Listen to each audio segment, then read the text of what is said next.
पाहूयात विस्तृत बातम्या.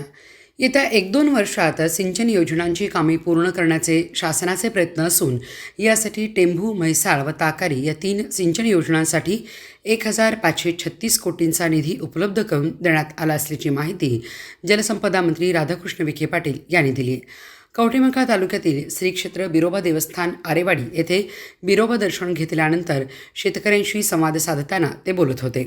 यावेळी आमदार गोपीचंद पडळकर, आमदार रोहित पाटील, माजी खासदार संजय पाटील, माजी आमदार पृथ्वीराज देशमुख, महाराष्ट्र कृष्णाखोरे विकास महामंडळाचे कार्यकारी संचालक हेमंत धुमाळ, जलसंपदा विभाग पुणेच्या मुख्य अभियंता अलका अहिरराव, सांगली पाटबंधारे विभागाचे अधीक्षक अभियंता महादेव कदम आदी प्रामुख्याने उपस्थित होते.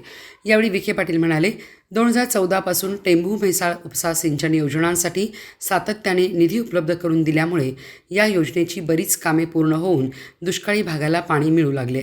दुष्काळी भागाला पाणी उपलब्ध करून देण्यासाठी माजी मुख्यमंत्री पद्मभूषण डॉक्टर वसंतदादा पाटील, माजी मुख्यमंत्री मनोहर जोशी, माजी उपमुख्यमंत्री आर पाटील या दिवंगत नेत्यांसह अनेक नेत्यांनी प्रयत्न केले. टेंभू योजनेसाठी नाबार्डमधून 617 कोटी रुपये मंजूर आहेत. तसेच म्हैसाळ योजनेसाठी 919 कोटी रुपये मंजूर आहेत. टेंभू विस्तारित योजनेचे काम जून 2027पर्यंत पूर्ण करू. तसेच येत्या 1 ते 2 वर्षात उपसा सिंचन योजनांची कामे पूर्ण करू अशी ग्वाही त्यांनी यावेळी दिली. तसेच येथील विविध मागण्यासंदर्भात पुढील आठवड्यात बैठक घेऊ असेही त्यांनी सांगितले.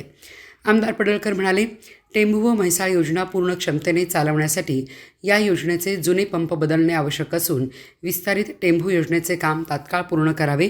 या माध्यमातून लोकांच्या जीवनात सकारात्मक बदल होण्यासाठी या परिसरातील नागरिकांना व्यवस्थित पाणी पुरवठा व्हावा, सर्व लोकांना पाणी मिळावे असे आवाहन करून श्री बिरोबा देवस्थानच्या विकासासाठी 150 कोटी रुपयांचा निधी मिळवून या मंदिराचा कायापालट करू अशी ग्वाही त्यांनी यावेळी दिली.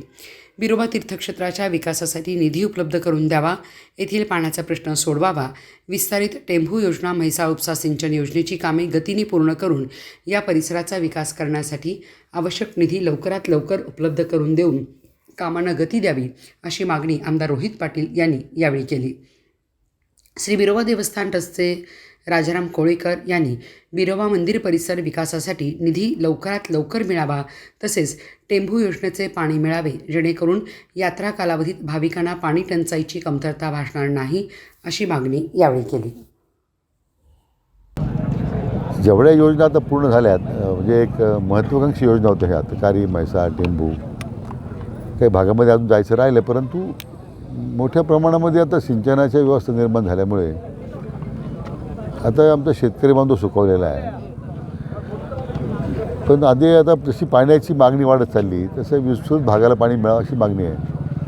काही ठिकाणी ILS केल्या पाहिजेत, म्हणजे लिफ्ट इरिगेशन स्कीम करायची आहेत, काही ठिकाणी PDN करून पाणी द्यायचं. पाण्याचं जर बचत होऊ शकली तर विस्तृत क्षेत्र आणखी पाणी देता येईल आपल्याला. पण सगळ्यात महत्त्वाचं की हे जे टेंबू वगैरे जे जुने योजना आहेत त्याची पंपांचे आता आयुष्य संपलेलं आहे. आता नवीन तंत्रज्ञानाचा वापर करत अधिक क्षमतेने पाणी उचलणारे पंप बसवायचे, तो निर्णय आपण केला आहे. आता मला वाटतं पुढच्या 1 वर्षभरामध्ये सगळं आपण अत्याधुनिक प्रकारचे सामूहिक यंत्रणा उभी करतो आहे या सगळ्या लिफ्ट इरिगेशन स्कीमला. आणि आता विस्तारित टेंबूला आता पैसे दिले आपण, जवळ 619 कोटी रुपये त्याला मंजूर केलेत.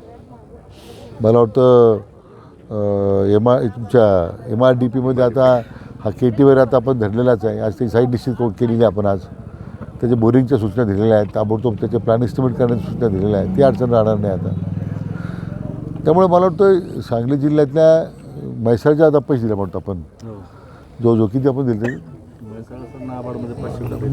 नाबार्डमधून 500 कोटी रुपये आपण देतो आहे.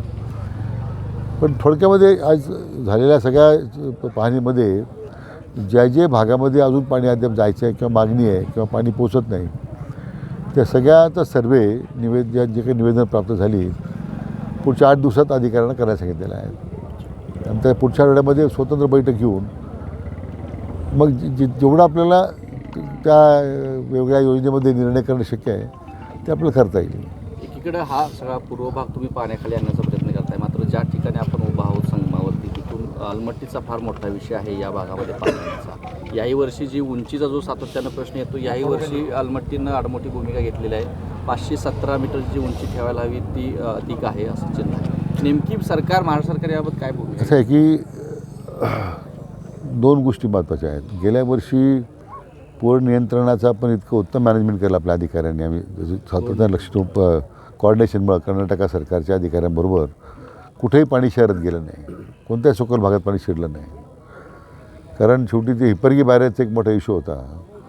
तर त्याच्यावर आता कॉन्सन्ट्रेट आपण केलेलं आहे की मागच्या 5-7 वर्षामध्ये ज्या ग्रे एरियाज आहेत